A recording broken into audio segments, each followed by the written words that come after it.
You're listening to What's Your Take, a mini-series of the Live Out Your Potential podcast by Solid Minds Counseling Clinic. Here, we sit down for short, unfiltered conversations that spark reflection on mental health and well-being. Let's dive in. So mental health, Yes. what do you think about? I feel like when I hear mental health, I see two bricks. Two bricks. Yeah, two bricks What of are a, those of a bricks? wall. I see. Like it has no taste. Huh. What would give it some taste? There was this event recently and it was called Joy Fest.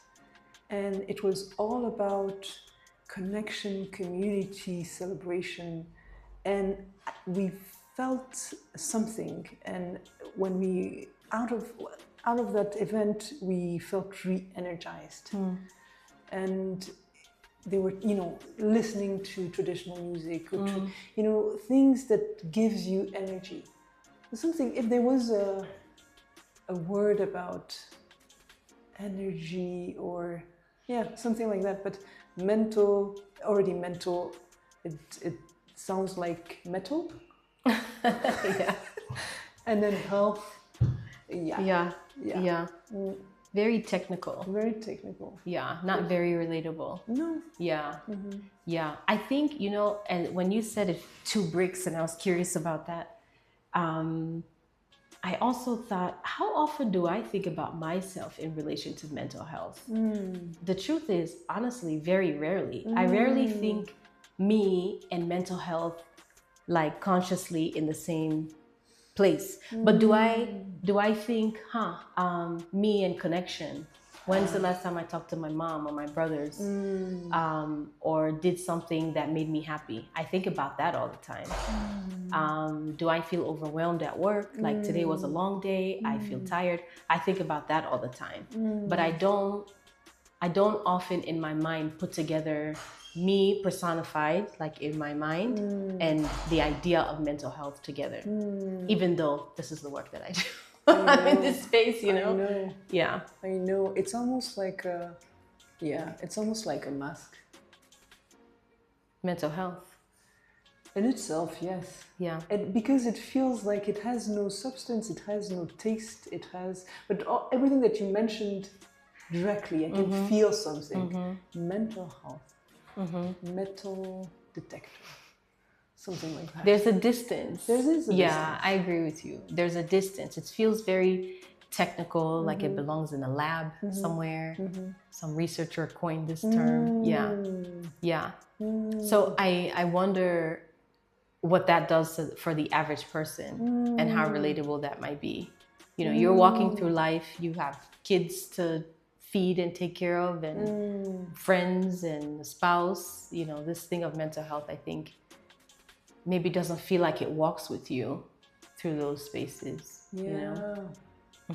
I would now think of something more like, what is your invisible journey? I like that. That's resonating with me. What is it? How is it? What is it that we don't see that you're going through today? How alone do you feel? How connected to others do you feel in that journey today? And do you feel like you can reach out? Do you feel, what is it that is either pushing you forward or making you feel like you have to stay put? Yeah.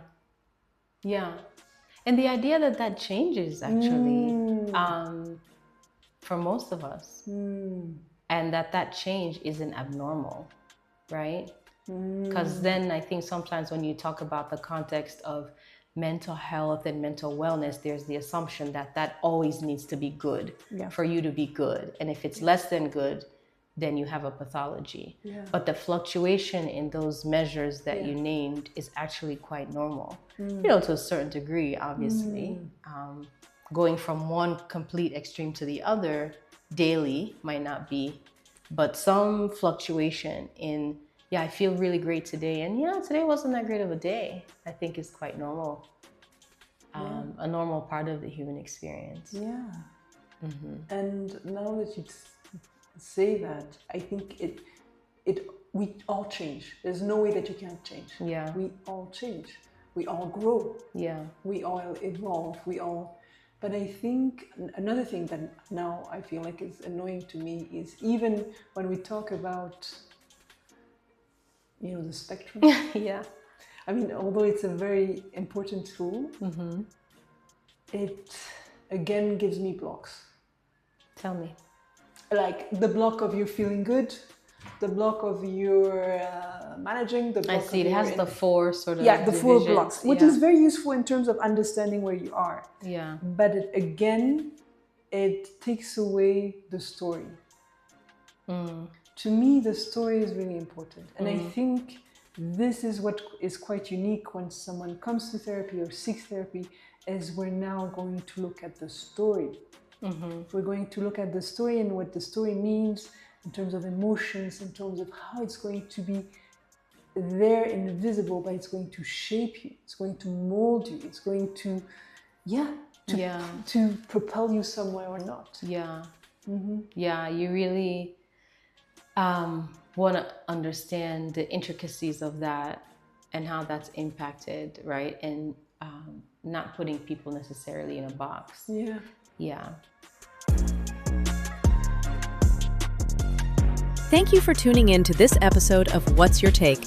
Please remember, this conversation is for general information and awareness only. It offers insights and reflections, but is not a substitute for professional mental health care.